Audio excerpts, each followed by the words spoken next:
I'm Howard, and today we're going to continue our series with heArt Studios, interviewing local and national talent in a wide variety of categories.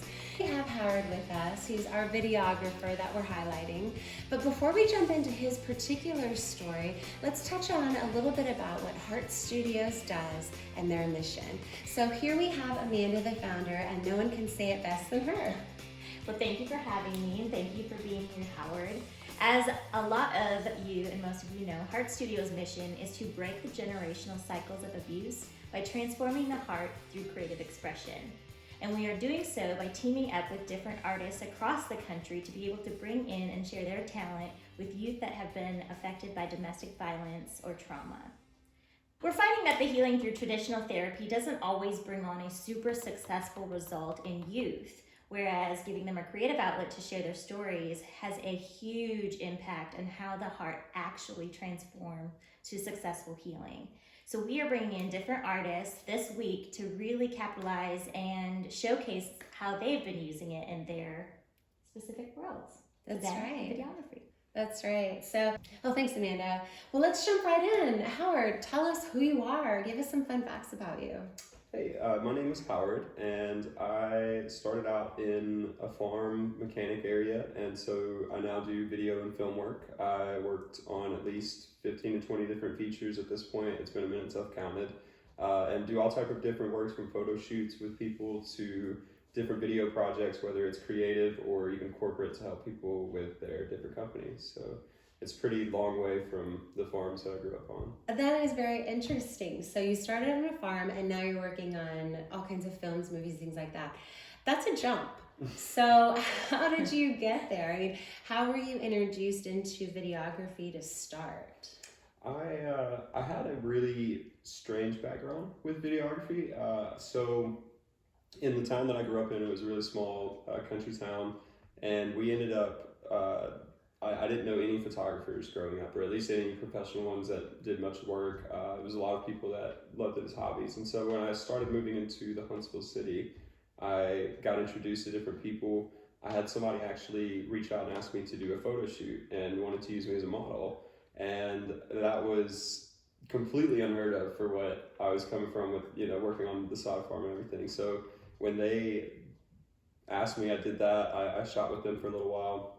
And it definitely, I was uncomfortable in front of the camera, but I loved the whole door that opened and showed me that world exists and what can be done in it. And so then found my way onto a couple of movie sets that were independent and just got behind really amazing people. And those people helped me get to where I am now today. So it was a very lucky experience, a very kind of almost fell into my lap kind of way. Right time. Yeah, exactly. Yeah, so you went from farm boy to model to videographer. That's quite the road. And we can share similar backgrounds in the sense of just kind of how did you get to where you are? And people ask me all the time, like, what made you start heArt Studios? Why the creative world? And my background isn't that I was the best singer, dancer, musician, or anything like that, but I have a passion for it. And as with anybody, I think we can all relate to some form of art. And so that's why the passion that I carry for doing this for our youth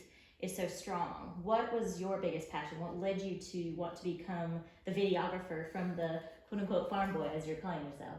Oh my goodness. So this is I'm a bit of a unorthodox case, I might say. So I actually, during the same time that somebody found me for modeling, I started having, there was a lot of different troubles and such at home. To spare details, it was going through some rough patches there with the family and some domestic stuff. And then on top of that, I discovered that I was playing football and I had a personal injury where I had like a broken neck. And then on top of that, there was a moment where I had a strange heartbeat. And so I ended up going to the hospital for that, and we found out that I have ventricular tachycardia. And so I ended up having 4 heart surgeries after that from when I was 15, just kind of back to back to back. And so during that moments of change, especially at a really young age, I was exposed to a lot that I'm really grateful for now, but it was definitely overwhelming at the time. And so I, I'm lucky enough that I got introduced into filmmaking before I understood exactly the connection and the balance of what drove me with passion for it. And over time, I grew into understanding that just being able to tell people's stories and being able to share moments with people. After having the 4 different heart surgeries, I was very lost. I was very confused for a little while, emotionally overwhelmed. I didn't want to be in a schoolroom for 7 hours a day. There were so many things that I looked at differently. And so my passion comes from the fact that even after the 4 heart surgeries, I still go to sleep at night and can feel my heartbeat messing up. And so each day that I wake up is just a beautiful blue day. I feel like I'm living on borrowed time. And so my passion is to not really get my own story out, but just to help as many people get theirs out while I can. I consider myself blessed to have the skills that I do from the people I met and the perspectives that I have from the things I've been through. So I try to help other people use those and give what they want to out into the world. It's incredible. That is makes me look at my life differently, for sure. Now, with you having all of those experiences, videography was just a piece of what you've done to process what you went through and help you focus and kind of like have a healthy outlet. Do you have any other creative outlets that you've used that have either helped you heal or become a better person, just in general? I definitely think so. I'm so grateful for the art community, the paths that you go down, the people that you meet, the things that you get to do.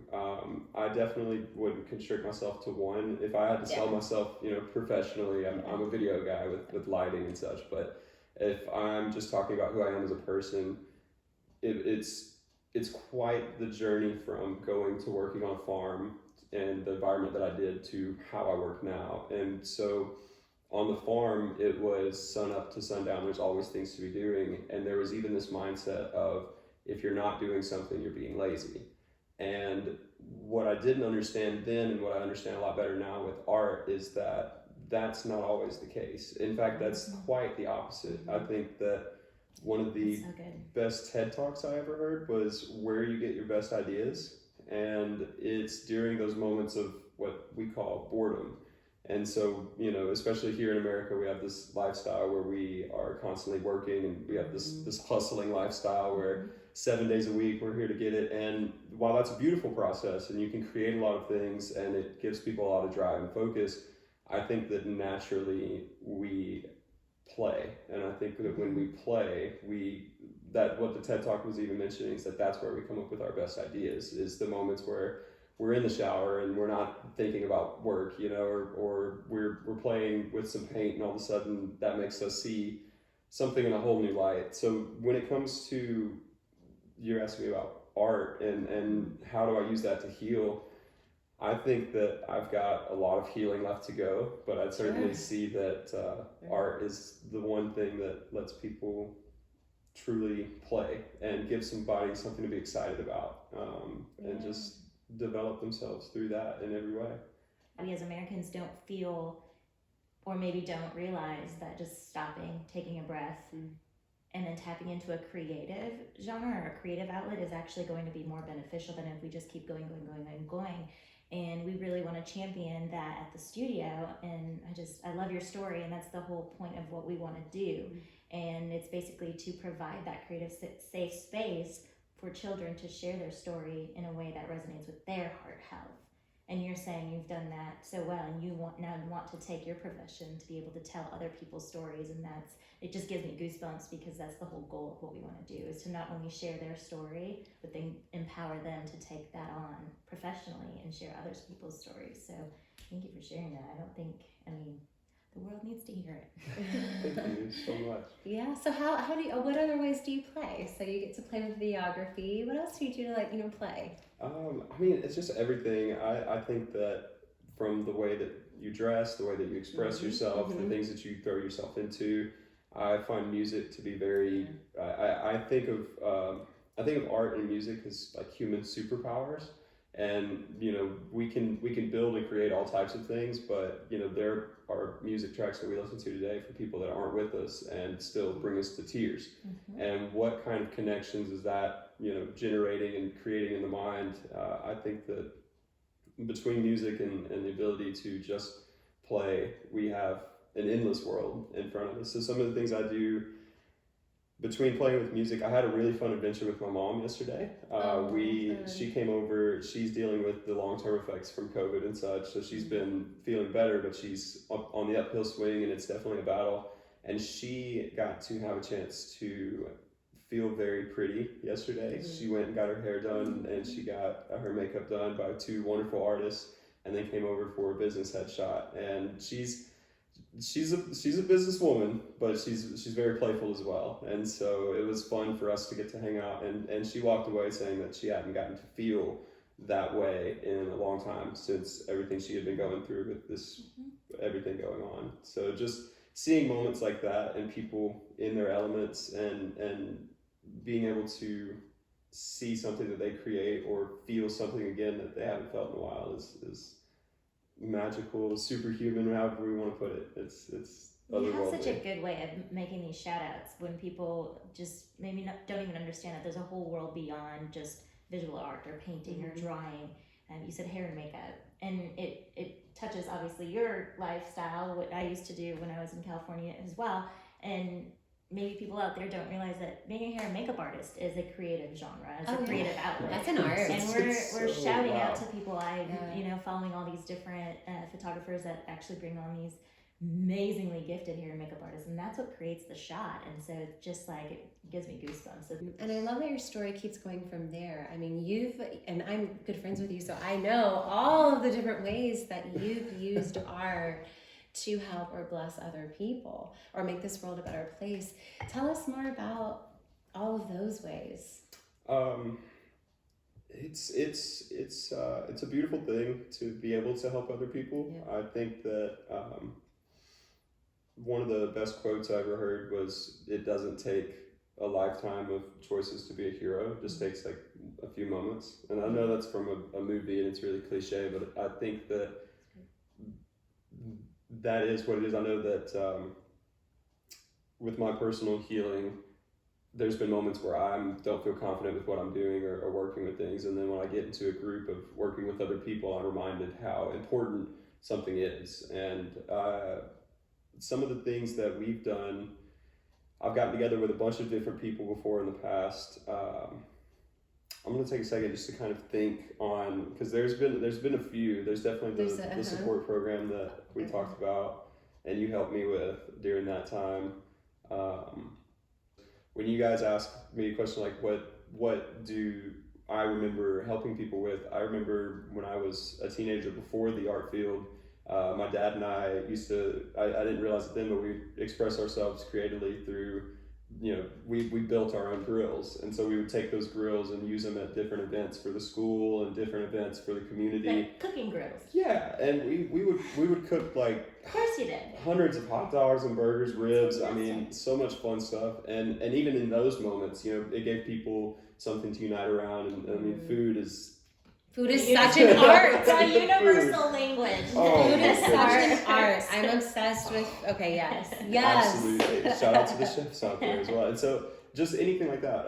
But the support program that we talked about, there was a group of people that I really appreciate and have learned so much about myself from in the skydiving community. And I got to meet them in Alabama. And so when everything shut down in March 2020, there was a lot of concern about, everyone's concerns of what's going to happen, where are we going to get our money from, is the government going to help, our businesses, is this COVID as serious as things are making it, all types of uncertainty. And so it was a friend of mine called me and expressed to me a bunch of different ideas, and from those ideas we started a support program that helped out with food drives. We had a program based around reaching out to different individuals and making sure that they knew that they had somebody to talk to. the core concept behind the program was that people that need help normally won't ask for it. And so you could be right next to them, like one of us in this group right here could need help and we're totally acting fine, and that's okay. But what we wanted to do with the program was call people and have more intimate conversations privately and just say, hey, we exist, we're here together, we're all going through this, you're not alone, and is there anything we can do to help? And of course the normal answer is like no, and it's like, stop, being proud. Let us know how we can help. And we were able to help with food donations. We had so many people come together from that community. I was grateful to be able to use art and organize different social media groups. I put together some banners and some easy to read graphics and stuff to try to share the information across. And by the peak of shutdown and where we were running at our most to try to help people, we had put together a committee of, I think it was about 7 to 8 people that were taking money donations at that time. That way it wasn't on one person, and helping distribute based on the information that we were able to gather. We had so many people come together and help make surveys. We had people help make and adapt the information. I was grateful to be a part of it, but I learned so much by bringing in so many other people and just how they could each contribute. And as an artist, that was really cool to see, because you see people who, there were friends that were doctors, there were friends that were designers, there were friends that were pilots, and being able to see them come together and create something and add their own artistic expression. I think it's beautiful to watch people's personalities and come. It's literally play. It's fun to exactly play. what it is. And so it's fun. That's exactly what it is. Is that program still going on? Are you still doing stuff with that? Is it kind of split up? Is it? To my knowledge, after everything reopened, we slowed down because the majority of the people both had their work come back to them as well as their side money of skydiving as well. And so we slowed down a bit and we kept a bit of tabs on people for a little while. And then recently enough happened in my life that I had to step away from it, but I felt comfortable with the people that were involved that I just told them, hey guys, I have to walk away. And of course I'm still available to help them, but I haven't necessarily been spearheading it with them as much as in the past, just because everything's lightened up and had to move on to some other stuff. So they're still going. As far as I know, the community's going strong, and it was something that I'll never forget. Just the people that came together and the differences that we were able to make for certain people. And it's incredible. You literally use your talent of creating graphic arts to feed people that otherwise would not have been able to feed themselves. It's incredible. It's stunning, and just a lot of us think that, I don't have any money to give, so I can't help. But we have so many talents and so many gifts and so many artistic ways to jump on a project like that and say, we're going to actually create ways for people to help themselves and take care of themselves, which I know ends up blessing you too. So how has, your experiences serving in any of these ways been a blessing to you? It's always a gift. It's a gift that keeps on giving, because there's so many people in the world with so many different perspectives, and the different people that you get to meet. You and I met on a video shoot one day, just having fun, just playing around, and the stuff that we've been able to create together since then. I think that, especially coming from like the farm culture of Hazel Green, Alabama, I have a lot to learn, and every experience that I get to join on, every art that I work with, just kind of adds more to me and my personality and what I'm able to help people with. And I think that some of the most beautiful things that have come to me from art is also a little bit from the artist lifestyle, the freelance lifestyle, and healing in that way. We talked about the American lifestyle of hustling nonstop. And so a really good realization for me is when I got into the business at first, I was constantly, I had trouble celebrating my wins and giving me time to digest the things that I was actually doing. And so I would, in the middle of one project, be applying for the next one and just constantly going. Can you say it again? A little louder for those in the back. and that was great. There was so much growth in that, but I learned quickly, and the more people and connections that I made with other artists that were working with us, the more I realized that the jobs that I was applying for and the jobs that my friends and community were getting me at that point were starting to butt heads with each other, and I was starting to double book and such. And so I realized that through a backdoor way of art, through working art, that working yourself to death isn't always the best thing for both your projects and yourself and your health.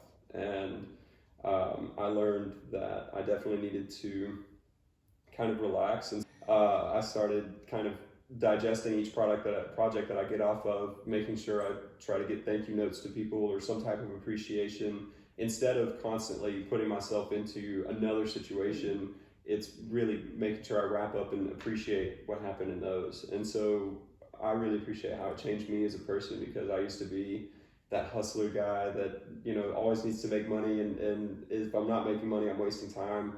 And now I'm that guy that's like, if I get to have an interview with you guys, this is going to be a worthwhile amount of time. I need to make sure there's time for that. Well, I just want to that. pause there and take our time to absorb that, because we can say like everybody likes the hustler on their team. Everybody wants that hard working driven person, but I guarantee you there is not one person in the world that wouldn't also, if not more, rather receive a thank you letter, a handwritten, snail mailed thank you letter. And so I commend you for that. Every experience you've had, I've just like blown away. I mean, I just met you today, so thank you for being here. My goodness. It's just incredible the things that you've done and the collaborations you've been able to find and work with people just by getting off the farm. And not that you should have not stayed on the farm, but the fact that you went from a farm life to what you're doing now.